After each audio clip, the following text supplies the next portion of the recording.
Satranç Oyunları kanalından herkese merhaba. Sizleri 2012 yılına götürüyorum. Beyazlarda Vladimir Kramnik, siyahlarda ise Levon Aronyan. Hazırsanız oyuna başlayalım. Kramnik oyuna E4 hamlesiyle başlıyor. Merkeze piyon yerleştirdi. Fil ve vezirin çaprazını açtı. E5, merkez mücadelesine dahil oluyor. Fil ve vezirin çaprazını açtı. At F3, E5'e baskı uyguladı. At C6, E5'i destekledi. At C3, E4'ü desteklerken D5 karesini kontrol ediyor. At F6, 4 at açılışı. E4'e baskı uyguluyor. D4, E5 hücum ederken filin çaprazını açıyor. E alır D4, gerilimi sonlandırıyor. At alır D4, D ve E piyonları değişildi. Fil C5, D4 atına baskı oluşturdu. Fil E3, D4 atını destekledi ve Kramnik'in tehdidi at alır C6, veziri isteyerek gelecek. Sonrasında fil alır C5 ile fili kazanmak. Fil B6, A7 ve C7 piyonlar artık fili koruyor. Vezir D2, vezirini gelişti, uzun ok hazırladı. Kısa rok şah güvenliğini sağlıyor. Kramnik uzun rok hamlesiyle oyuna devam ediyor. Ters kanada roklar atıldı. Şahını güvenli konuma getirirken kalesini yer açık D dikeyinden oyuna sokuyor. Kale E8. Kalesini yer açık E dikeyine getirdi. E4'e baskı uyguladı. F3.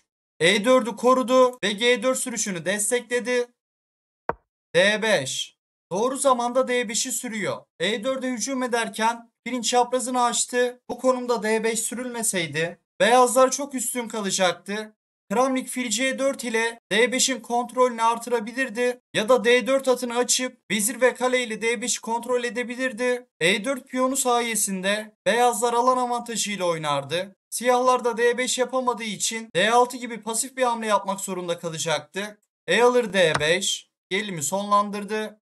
At alır D5. Ata ve file baskı uyguladı. Fil G5. Fil istekten çıktı ve veziri istedi. Aronyan'dan vezir fedası geliyor. At alır C3. Atı aldı, veziri bıraktı. Bilgisayar bu fedayı beğenmese de pratikte işe yarayabilecek bir feda. Fil alır D8. Vezir alıyor. At alır D1. Kaleyi aldı, D4 atı boşta kaldı. Kramnik C6 atını alayım derse bu konumda at alır C6. File 3. Aronyan veziri açmazı alır ve veziri kazanırdı. Bu Aronya'nın üstün olduğu bir konum olurdu. Kaldığımız yerden oyuna devam edelim. At alır D1. Fil alır C7. Fil istekten çıktı ve B6 filini saptırmak istedi. Bu konumda fil alır D4 yapılırsa Kramnik vezir alır D1 ile atı alır ve çok üstün kalırdı. Fil alır C7. Fili alıyor. Kramnik'in vezir ve bir piyonuna karşılık Aronya'nın atı, fili ve kalesi var. At alır C6. Bu konumda üstünlük veren tek hamle. At E3. Aronyan atını istekten çıkarıyor.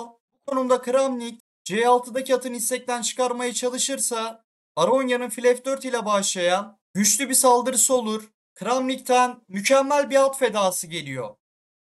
Fil B5 çift ünlem. B alır C6. Atı aldı. Fil alır C6. Çatal attı. At C4. Veziri istedi. Vezir D4. Vezir istekten çıktı ve atı istedi. Fil E6. Atı korurken kaleler arasındaki bağlantıyı kurdu. Fil alır A8. Kaleyi aldı. Fil B6. Ara hamle fil almadan önce veziri istedi. Vezir D3. Vezir istekten çıktı. Kale alır A8. Fili aldı. Kramnik'in vezir ve iki piyonuna karşılık Aronya'nın fil çifti ve atı var. Kale E1. Kalesini açık E dikeyine getirdi. Kale D8. Kalesini yer açık D dikeyine getiriyor ve veziri istiyor.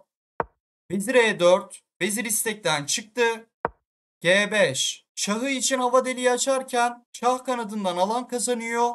F4 karesini kontrol etti. Bu konumda Kramnik şah B1 giderse at D2, şah vezir çatalı atar ve veziri kazanır. Bu konumda Kramnik A3 sürerse Aronyan fil D4 gelip B2'ye basar. Kramnik B3 sürerse şahın etrafındaki koyu renkli kareler zayıflar. C3. Şahı için C2 karesine yer açarken B4 ve D4 karelerini kontrol etti. Fil C5, fil A3 karesine bakış atıyor. Gerektiği durumda fil F8, sonrasında fil G7 karesine yerleşebilir. Kale E2, ikinci yataydan B2 ve G2'yi korudu. H6, G5'i destekledi. G3, F4 karesini kontrol etti. A5, alan kazandı. F4, G5'i hücum ediyor. A4, A3 hamlesiyle B2'ye saldırmak istedi.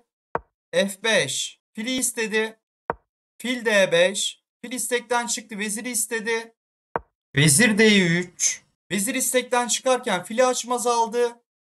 Fil B6, kaleyi destekledi, açmazdan çıktı. Kramnik B3 hamlesiyle devam ediyor. Atı istedi. A alır B3, A alır B3, at A5, at istekten çıktı. Kramnik'ten mükemmel bir kale fedası geliyor. Kale E8, çift ünlem. Kale alır E8, kaleyi aldı. Vezir alır D5. Kramnik verdiği kale karşılığında fili aldı. Bu konumu incelediğimizde Kramnik'in vezirine karşı Aronya'nın kale, fil ve atı var. Ama taşlar arasında koordinasyon yok. Ve Kramnik'in B ve C dikeylerinde geçer piyonları var. Kale D8, veziri istedi. Vezir B5, fili istedi. Kale D6, fili korudu. Şah C2, Şah B3 ve C3 piyonlarını destekledi. Şah G7, Şah 8. yataydan ayrıldı. B4, atı istedi. At B7, at istekten çıktı. C4, C5 ile çatal atmak istedi. Kale 6. yataydan fili korumalı. Kale F6, çatal tehdidinden çıktı ve F5'e baskı uyguladı.